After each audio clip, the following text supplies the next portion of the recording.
My name is Myra Whitmore. I'm 34 years old. I'm a cardiology resident, which means I work in a hospital helping people with heart problems. I'm also a single mother raising my 3-year-old twins, Lily and Lucas. 2 months ago, I almost died. It happened after a terrible car accident. I was lying in the back of an ambulance with blood soaking through my clothes while doctors tried to keep me awake. My stomach hurt so badly I could barely breathe. My hands were shaking as I grabbed my phone. I only had one thought in my head. My children. Lily and Lucas were at home with a babysitter who had to leave soon. I needed someone to watch them while doctors rushed me into surgery. I called my parents. I thought maybe, just maybe, this would be the moment they finally acted like parents. Instead, my mother sent a message in our family group chat. "You've always been a nuisance and a burden. We have Taylor Swift tickets with Vanessa tonight. Figure it out yourself." Then my father texted. "You're a doctor. You're used to hospitals. Stop making this dramatic." And my older sister Vanessa? She sent a laughing emoji. That was it. No panic. No concern. No, "Are you okay?" Just a laughing emoji while I was bleeding inside an ambulance. Something inside me broke in that moment. Not my body. My heart. So from that hospital bed, while doctors prepared to cut me open and save my life, I made a decision. I called an emergency nanny service. I paid triple the normal price. Then I cut my family off completely. The mortgage payments I had secretly been paying for my parents every month for 8 years? Gone. The health insurance I covered for them? Gone. The car repairs, emergency money, surprise bills, all of it? Gone. 2 weeks later, someone knocked on my door. And the person standing there changed everything. But before I tell you about that, you need to understand how my family became this way. Because people don't suddenly treat you like a burden overnight. Sometimes they train you to carry them for so long that they stop seeing you as a person at all. Growing up in my family felt like living inside a competition I could never win. My older sister Vanessa was the favorite. Everyone knew it. Nobody said it out loud. But we all knew.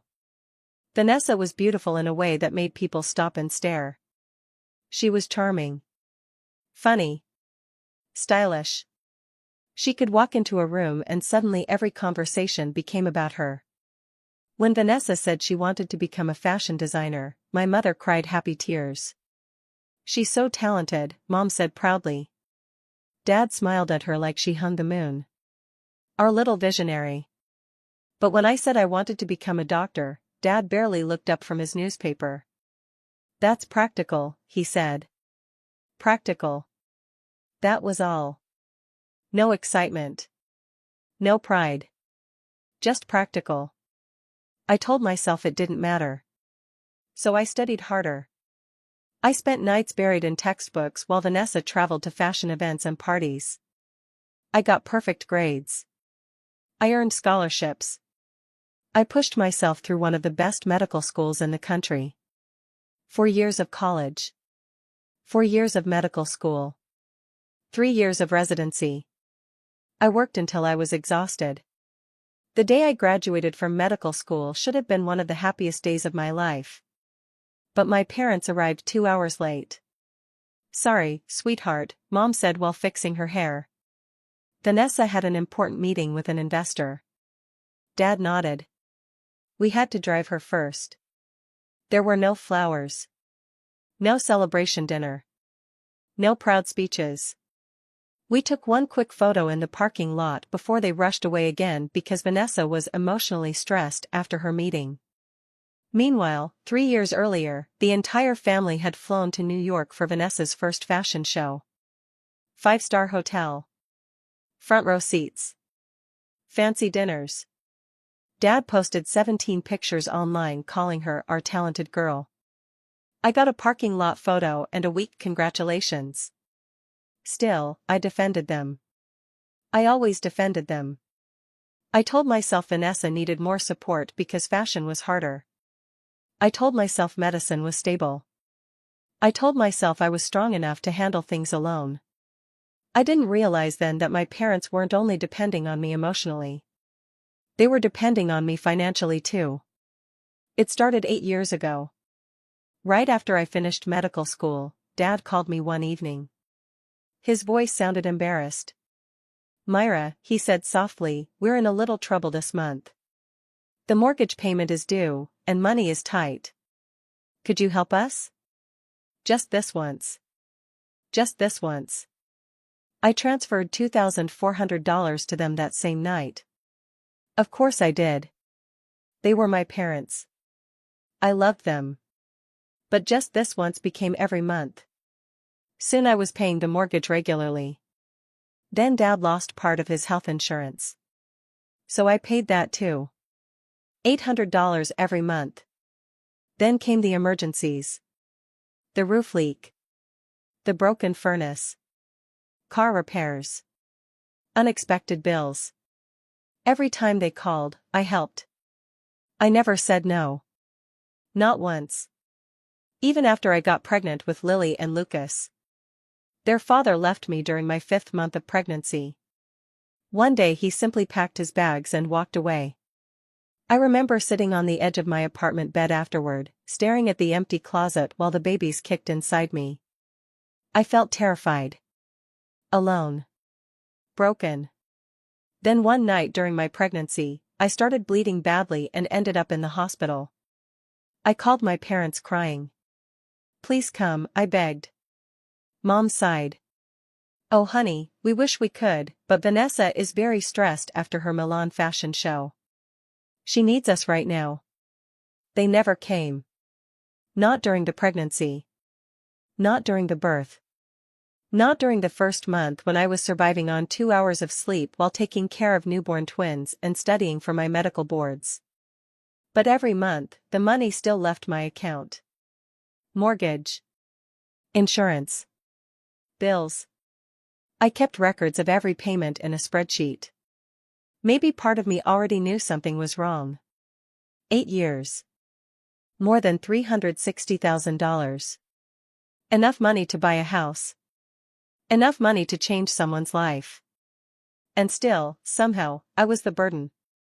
The accident happened on a Tuesday evening. I had just finished a 16-hour shift at the hospital. I was exhausted, but I was careful. The traffic light turned green. I drove into the intersection. Then suddenly. Headlights. A truck racing through a red light. The crash exploded around me. Glass shattered. Metal screamed. The side of my car folded inward. Then everything went black. When I woke up, I was inside an ambulance. Pain burned through my stomach. Someone was calling my name. "Myra. Stay with me." I blinked slowly.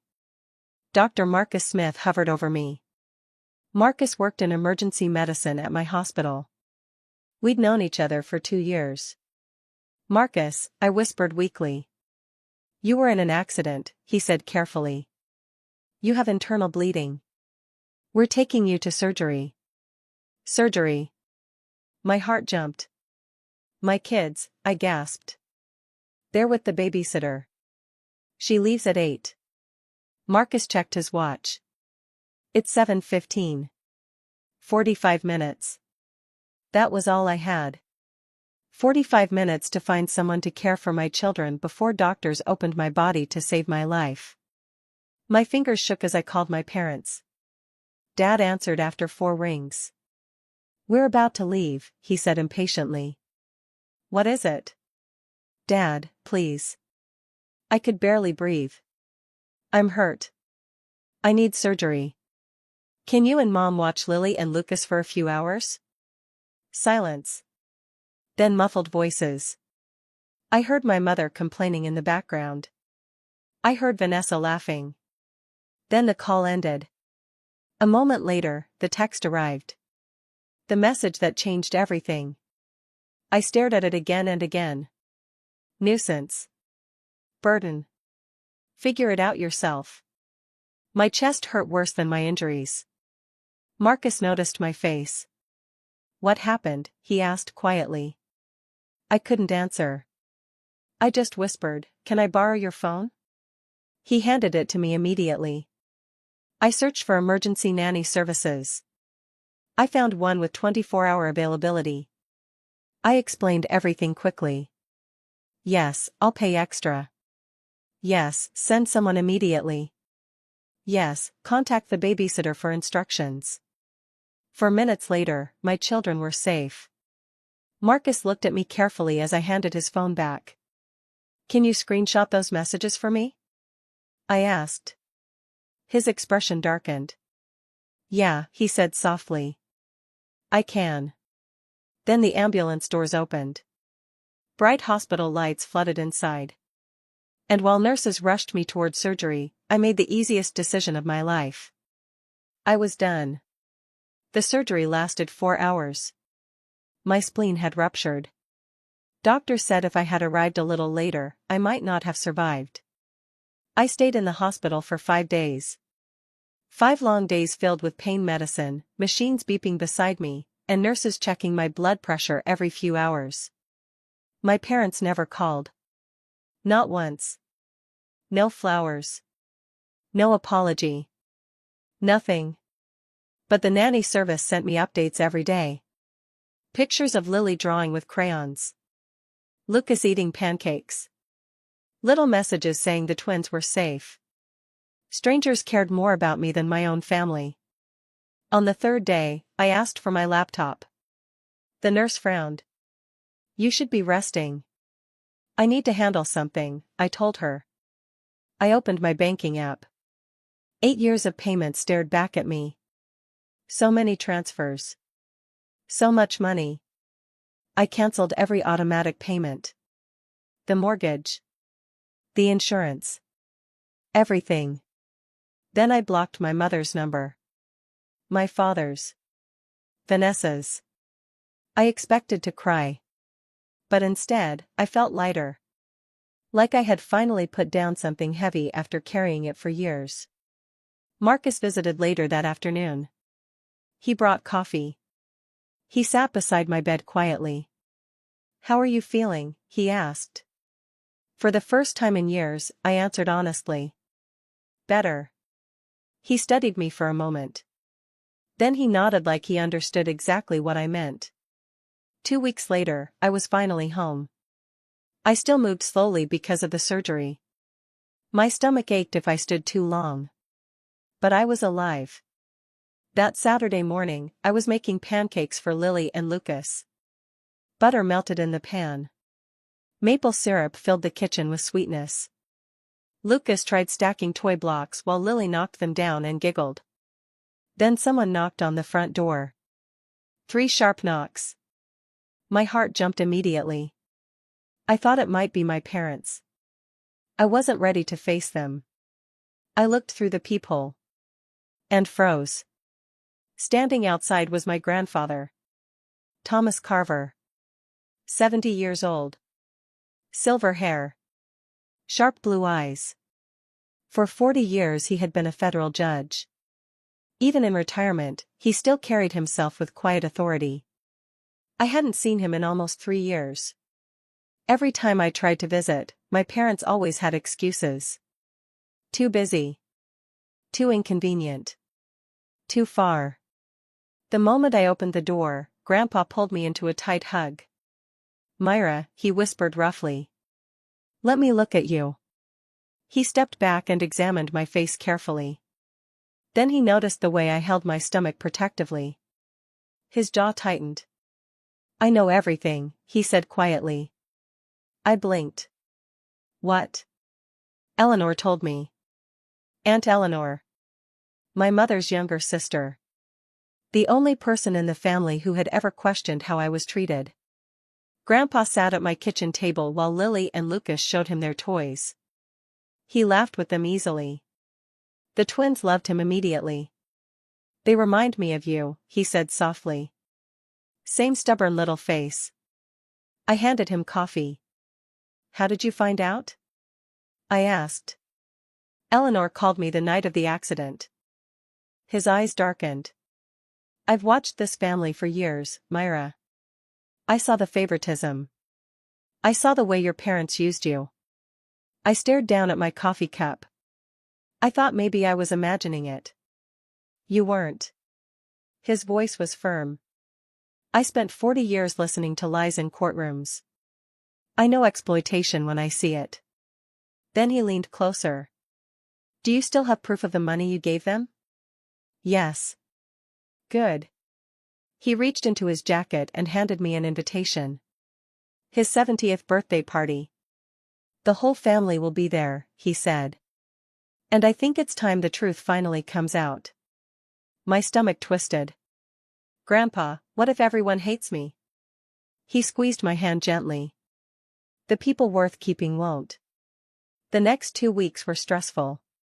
I printed every payment record. Every transfer. Every bank statement. 8 years of support organized inside one folder. Aunt Eleanor came over 3 days before the party. She flipped through the pages slowly. Then she looked at me in shock. Myra, this is over $360,000. I nodded. Her eyes filled with anger. And they called you a burden? I don't want to destroy the family, I whispered. You're not destroying anything, she said firmly. You're exposing the truth. That same evening, a cousin texted me. Vanessa's telling everyone you've been unstable since the accident. I stared at the message quietly. Of course she was. They were preparing the family before the party even started. Painting me as dramatic. Emotional. Crazy. I almost laughed. People who lie are always terrified of the truth. Grandpa's birthday party was held at his large colonial house. More than 40 cars filled the driveway. Inside, waiters carried drinks through crowded rooms while a string quartet played soft music. I wore a simple navy dress. Nothing flashy. I wasn't there for attention. I was there because I was finally done hiding. The moment my parents saw me, their smiles disappeared. Then Vanessa approached. She wore an expensive designer dress and the same perfect smile she always used in public. Oh, Myra, she said sweetly while kissing the air near my cheek. We heard about your little accident. You seem okay now. I stared at her. A ruptured spleen and internal bleeding isn't little. Her smile twitched. Mom said it was minor. Mom wasn't there. For 1 second, Vanessa's fake confidence cracked. Then she recovered. Well, she said coldly, you look fine now. She walked away. 30 minutes later, the attack began. I stood near the drinks table when I heard Vanessa speaking loudly to a group of relatives. I'm honestly worried about Myra, she sighed dramatically. The accident changed her. She's been saying strange things and cutting everyone off. Mom joined her. We've tried everything, she said while pretending to wipe tears away. But she won't answer us. I think she's having some kind of breakdown. Several relatives looked toward me with pity. Poor Myra. Poor confused girl. I stayed silent. Aunt Eleanor stepped beside me. They've been spreading this story all week, she whispered angrily. I know. Across the room, Grandpa watched everything carefully. Then suddenly someone tapped a glass. The room fell quiet. Grandpa stood slowly. Before we continue celebrating, he announced calmly, there are some things I'd like to discuss. The air in the room changed immediately. Dad stepped forward quickly. Before you do that, he interrupted, the family should understand that Myra has been emotionally struggling since her accident. Mom nodded sadly. She's been spreading hurtful lies about us. Dad placed a hand over his heart. We've only ever wanted the best for her. Vanessa added softly, she even claims we abandoned her during her accident, which simply isn't true. Murmurs spread around the room. I felt everyone staring at me. My throat tightened. Then Grandpa spoke. Are you finished, Richard? Dad froze. The calmness in Grandpa's voice was somehow more frightening than shouting. The family deserves the truth, Grandpa continued. And I intend to give it to them. He walked to the center of the room slowly. Richard, he said, who has been paying the mortgage on your house for the past 8 years? Dad's face turned pale. What? Your mortgage, Grandpa repeated calmly. Who has been paying it? We pay our own bills, Dad snapped. Grandpa opened the folder. Interesting, he said. Because I have records showing 96 consecutive payments from Myra's bank account directly to your mortgage company. Gasps filled the room. Mom grabbed Dad's arm. That's not. Grandpa raised a hand. I'm only discussing facts. Then he started reading numbers aloud. Mortgage payments, $230,400. Silence. Health insurance premiums, $76,800. Several relatives stared at my parents in disbelief. Emergency expenses and repairs, approximately $45,000. He closed the folder gently. Total support from Myra over 8 years, $364,200. The room exploded with whispers. Oh my God. Are you serious? She paid for everything? Mom's face crumpled. She offered. No one forced her. Dad added desperately. Grandpa's eyes hardened. No one said you forced her. But tell me something. How many times did you thank her? Silence. How many times did you support her during difficult moments? Still silence. How many times did you show up for your daughter? Mom burst into tears. Dad looked completely lost.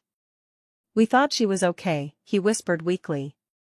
She always handled everything. She handled everything because she had no choice, Grandpa replied. Then his face became even colder. There's one more thing the family should hear. He pulled out his phone. 2 months ago, Myra was bleeding internally inside an ambulance. She called her parents because she needed someone to watch her children before emergency surgery. The room became perfectly silent.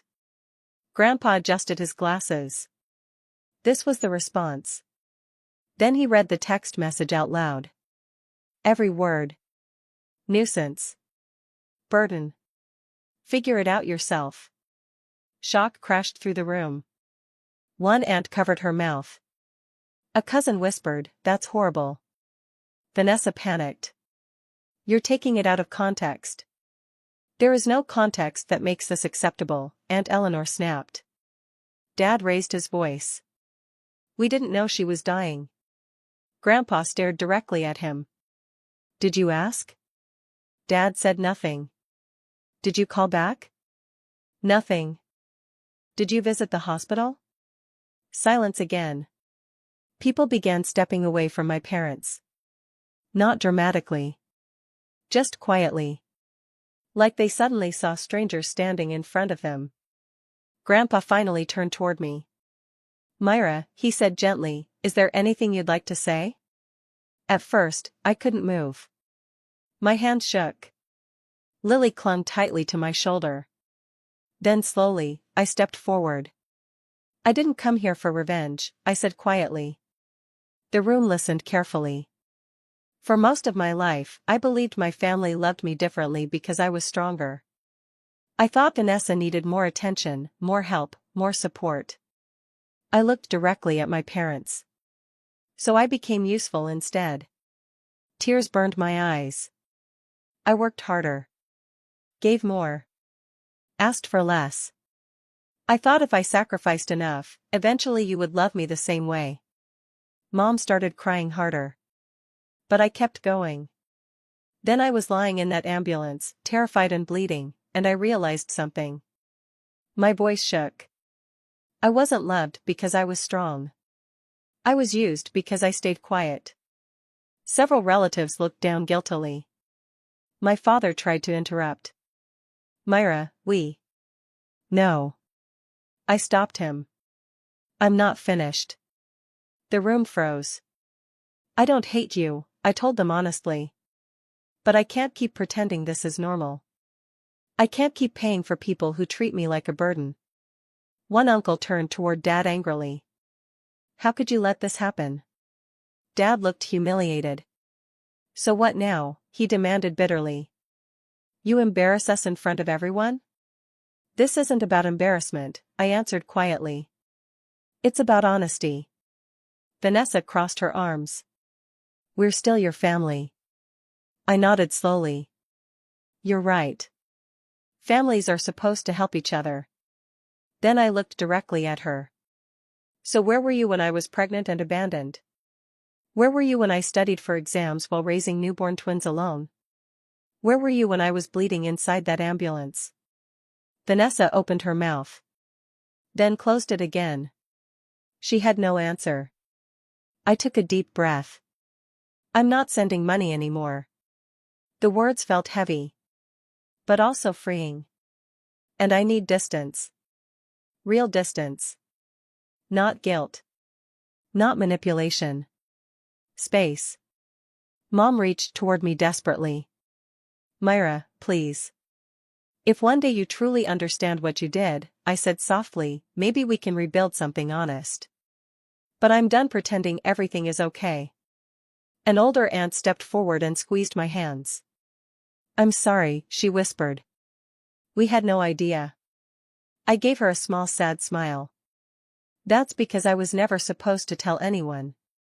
My parents left the party early. Nobody stopped them. Nobody chased after them.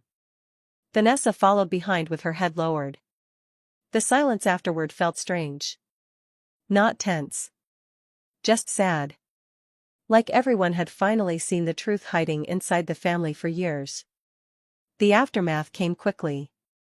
Relatives started texting me constantly. Some apologized. Some admitted they always believed Vanessa's version of events. Others confessed they never realized how much pressure I carried.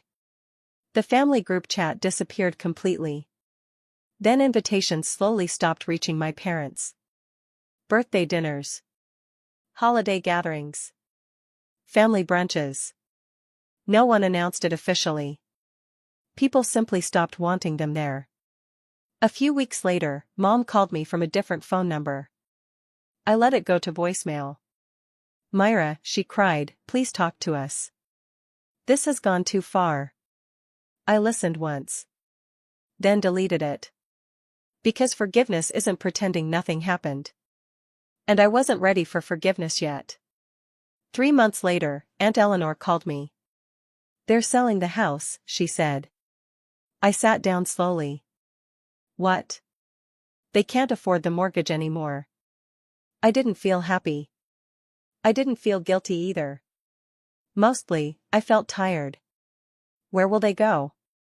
I asked. Your Uncle Frank is letting them stay in his guest house temporarily. But he told them they need jobs. Jobs. My father had retired early years ago. My mother never worked outside the home. They had built their entire life around my money without even realizing how dependent they had become. What about Vanessa? I asked. Eleanor sighed. She lost a major fashion contract after people heard what happened at the party. Apparently reputation matters. That night, I opened my banking app again.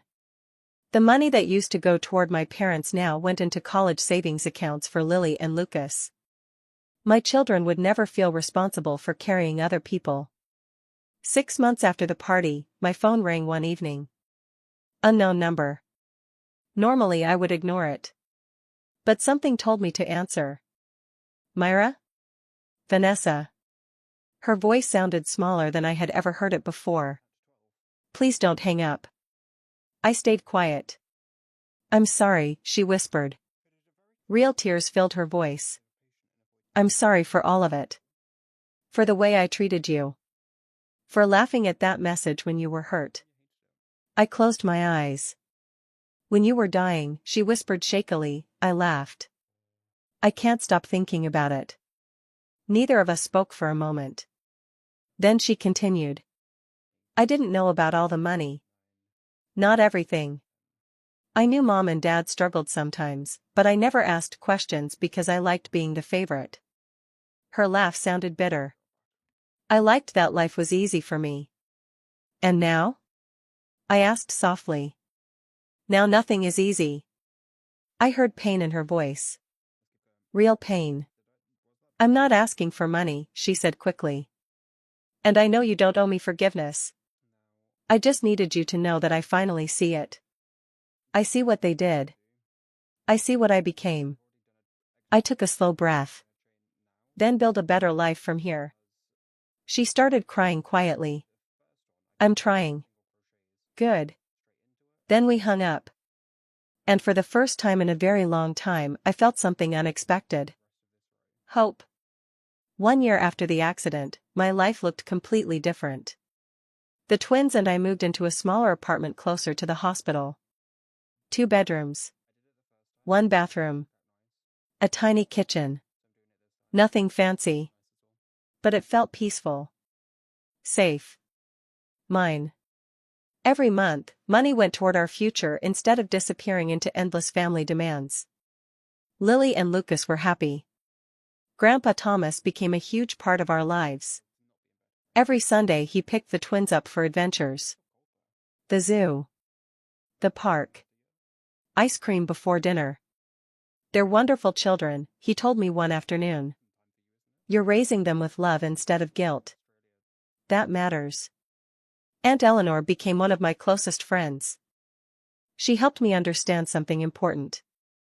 Boundaries are not cruelty. Saying no is not betrayal. Protecting yourself does not make you selfish.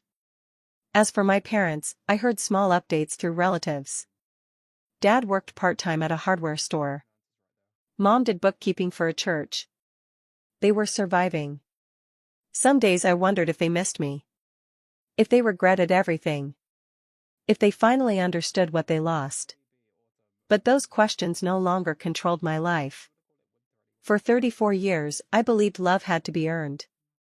I thought if I gave enough money, enough energy, enough sacrifice, eventually people would choose me. But real love doesn't work that way. Real love doesn't keep score. It doesn't punish you for having needs. And it certainly doesn't call you a burden while you bleed inside an ambulance. The people who truly loved me showed up when it mattered. Grandpa Thomas. Aunt Eleanor. Marcus. Even strangers from the nanny service. None of them loved me because I was useful. They loved me because I mattered. That changed everything. I still don't know what the future holds with my parents. Maybe one day they'll truly apologize. Maybe they'll finally understand the damage they caused. And if that day comes, maybe we can rebuild something honest. But I'm no longer waiting for it. My life belongs to me now. My love. My energy. My future. And if the people who raised you call your boundaries selfish, maybe they were never benefiting from your love. Maybe they were benefiting from your silence. To anyone carrying a weight that was never meant to be yours, hear me clearly. You are not weak for putting it down. You are not selfish for protecting your peace. And you are not a burden for finally choosing yourself. Sometimes freedom begins the moment you stop begging for love from people who only valued your sacrifice. And sometimes the bravest thing you can do is walk away. I almost died before I learned that lesson. But now? I'm finally living. If this story moved you, don't forget to like the video and subscribe to the channel for more real-life stories like this. And tell me in the comments, what would you have done in my place?